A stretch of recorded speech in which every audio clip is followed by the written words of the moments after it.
안녕하세요. 아지아트입니다. 살아가다 보면 참 별의별 일을 많이 당하기도 합니다.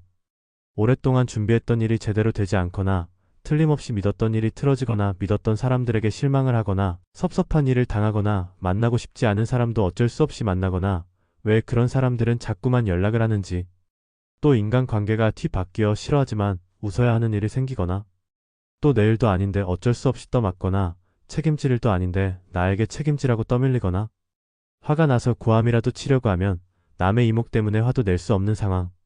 하지만 이제 웃음이 납니다. 웃겨서 미치겠네요. 저는 가슴을 열고 심장을 멈추고 심장에 칼을 그어 생명의 이쪽 저쪽을 경험한 사람입니다. 세상에서 본인보다 소중하고 중요한 것이 있을까요? 그런 생각을 하면 저를 짜증나게 하는 모든 일이 웃기는 일입니다. 다른 사람들을 무시하게 됩니다. 이제 저는 제가 제일 중요하다는 것을 아니깐요. 예전에는 감정을 덜어내지 않는 게 신사답다고 참 어른이라고 생각했는데 강한 사람들에게 약하고 약한 사람들의 강한 것이 비겁한 것이라고 생각했는데요. 이제 이런 거 다 필요 없습니다. 쓰레기 사이에 있으면 같은 쓰레기라고 생각하면서 막대하고 깨끗한 연못에 있으면 한 송이 연꽃이라고 생각하고 고고하게 다른 눈치 볼 필요 없이 그냥 내 생각을 표출해도 됩니다. 혼자 스트레스 받지 말고 그냥 표현하는 거죠. 왜냐하면 이 세상에 제가 제일 소중하니깐요. 저를 가만히 막대하는 사람에게 나도 상대방을 막대해도 됩니다. 바로 무시하는 거죠. 저를 중요하게 생각하는 사람들에게 집중하는 거죠. 수술실에서 마취할 때 그냥 의식이 사라졌습니다. 죽음도 마찬가지 아닐까요? 그냥 의식이 사라지는 것, 나의 모든 것이 사라지는 것, 흔적도 없이. 그래서 세상에서 제일 소중한 건 나이고 자신입니다. 소중한 사람들과 소소하더라도 행복한 시간, 추억의 시간을 더 많이 만들어야죠. 인간 같지도 않은 사람들에게 어치군이 없는 일들에 저의 소중한 시간을 낭비할 수는 없지 않겠습니까? 퇴원을 하고 일주일 정도 집에서 요양을 하였습니다. 오랜만에 느끼는 휴가입니다. 모든 것을 잠시 내려놓고 쉼에 집중했습니다. 약은 심장 기능을 도와주는 강심제 2알, 저녁에는 와파린 2알을 먹는 게 다입니다. 일상적인 활동은 가능하지만 무리한 운동을 하지 않으려고 합니다.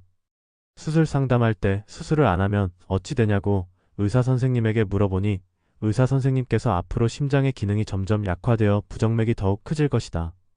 판막이 더 약해지고 심한 운동을 하면 판막이 떨어져 나갈 수 있다고까지 하셨는데 이 경우는 매우 위험한 사항이고 바로 응급실로 와야 된다고 하셨습니다. 그래서 수술을 할 수밖에 없는 상황이었습니다. 하지만 수술 후 바로 일상적인 활동은 가능하였습니다.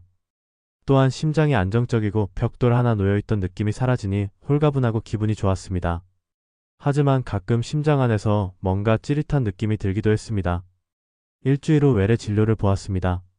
피검사, 엑스레이 검사, 심전도, 심장 초음파 검사를 받았습니다. 의사 선생님께서 모든 자료를 보시더니 모두 정상이 되었다고 하셨습니다. 감사하다고 말씀드렸더니 의사 선생님께서도 감사한 일이라고 말씀해 주시네요. 가슴 엑스레이에서 심장 크기를 보여주시는데 심장 크기가 수술 전에 비해 반 정도로 작아졌습니다. 판막이 덜 다쳐서 피가 역류하면서 심장의 부담이 커지니 심장의 크기가 커지는 심장비대가 있었습니다. 수술 후에는 그런 원인을 모두 제거하니 심장 크기가 거의 반 정도로 작아졌습니다. 엑스레이를 보면서 설명해 주었는데 양쪽 가슴의 갈비뼈 사이로 지그재그로 연결된 철사가 보였습니다. 가슴을 절개하여 벌렸다가 다시 모으면서 철사로 연결되었다고 하셨고 심장에도 링 모양의 기구가 삽입된 것이 보입니다. 심장 판막 성형술을 하면서 늘어난 판막을 조여주는 링 모양의 기구를 삽입하게 되는데 그런 것들이 엑스레이에 그대로 보입니다. 막상 그 모습을 보니 얼마나 처참해 보이던지요. 하지만 스스로에게 고생했다. 스스로에게 많이 아팠지 라고 말해주고 쓰다마 주었습니다. 이제 이 모든 힘든 순간이 지나가고 평온하고 건강한 인생을 누릴 수 있기 때문에 더욱 감사하게 됩니다. 수술 바로 전 간과 관련된 피 검사에서 간 수치가 높게 나왔다고 의사 선생님께서 오셔서 그동안 술 마셨냐고 물어보셨습니다. 술은 당연히 안 먹었다고 항변했는데 수술하기엔 지정 없어 수술하였고 간 김에 간 쪽 교수님도 만났습니다. 이건 별도로 한 달 후 피검사, 복부 초음파 검사를 하였는데 검사 결과 피검사 수치가 모두 정상으로 돌아왔고 초음파에도 이상 없다고 하셨습니다. 아마도 심장이 급격하게 나빠지면서 병원 약 외에 영양제도 의존을 하였습니다.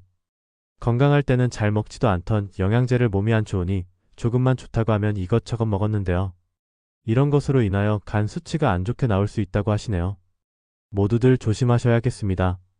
심장과 간 모두 건강하다는 진료를 모두 끝내고 병원을 나섰습니다.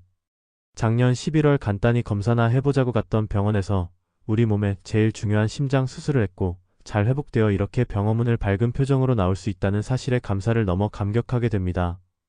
약은 똑같이 아침에 2알의 강심제와 저녁에 2알의 와파린을 복용하였습니다.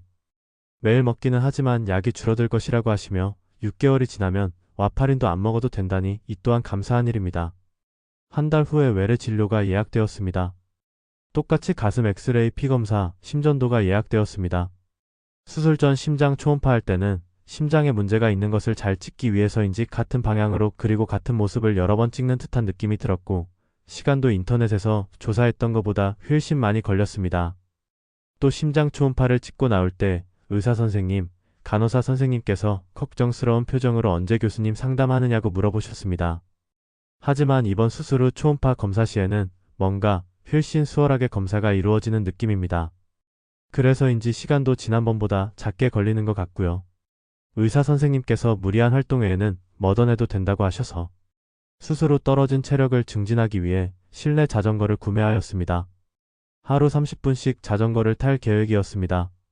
당근에서 구매한 실내 자전거를 오래된 자동차에 싣고 오다가 차가 고장이 나서 집에 바로 오지도 못하고 동네 카센터에 들렀습니다. 참 웃기는 일이죠. 바로 이전까지만 해도 몸이 안 좋아서 걱정하고 체력을 위해 자전거 구매한다고 돈일이 만원에 고민하고 또 알아보다가 카센터에서 꼼짝없이 앉아서 가지도 오지도 못하고 차 수리를 기다리는 모습. 누군가 말처럼 알 수 없는 일들이 계속 일어나서 우리 인생이 참 재미있다고 한 말이 있잖아요. 다 알고 다 원하는 대로 되기만 한다면 어찌 보면 참 지루할 뻔한 인생이 될 수 있을 것 같습니다. 누군가에게 저의 인생 지루하지 않게 만들어주셔서 고맙다고 하고 싶습니다. 수술 후에는 저녁에 와이프, 아이들에게 각각 포옹을 해줍니다. 소중한 사람들과 소중한 시간을 같이 보낼 수 있기에 이 모든 순간에 감사를, 그리고 우리가 함께 있을 수 있는 이 모든 공간에 감사를, 나에게 스쳐 지나갔던 고마운 사람들에게 감사를, 필요 없는 걱정을 많이 할까봐, 이것도 민폐가 될까봐 사실 수술하러 간다는 얘기를 가까운 사람들 몇 명에게만 얘기하였습니다. 수술 끝나고 몇몇 지인들이 들었다고 하면서 연락이 와서 저를 걱정해주네요. 안 좋은 큰일을 겪어보니 안부를 묻습니다. 그 중에는 자주 연락을 못했지만 늘 친하다고 느낀 사람들도요. 앞으로 같이 가야 할 사람, 이제 더 이상 애쓰지 않아도 되는 사람, 이렇게 인간관계가 바뀐다고 하던데 저도 그렇게 되는 것 같습니다. 이 나이에서야 이제야 제 삶에서 무엇이 가장 중요하고 소중한지 알아보았습니다. 내 가슴에 있는 보석이 가장 빛나는 보석인데 그동안 왜 그런 빛을 못 보고 이리저리 찾아 헤매었을까요? 여러분 더 이상 헤매지 마세요. 나에게 가장 소중한 건 바로 나 자신, 누가 뭐래도 바로 나 자신. 내 가슴 속에 건강히 뛰고 있는 보석이 세상에서 제일 빛나는 보석. 그 빛을 따라갑시다. 아재 하트였습니다. 감사합니다. 사랑합니다.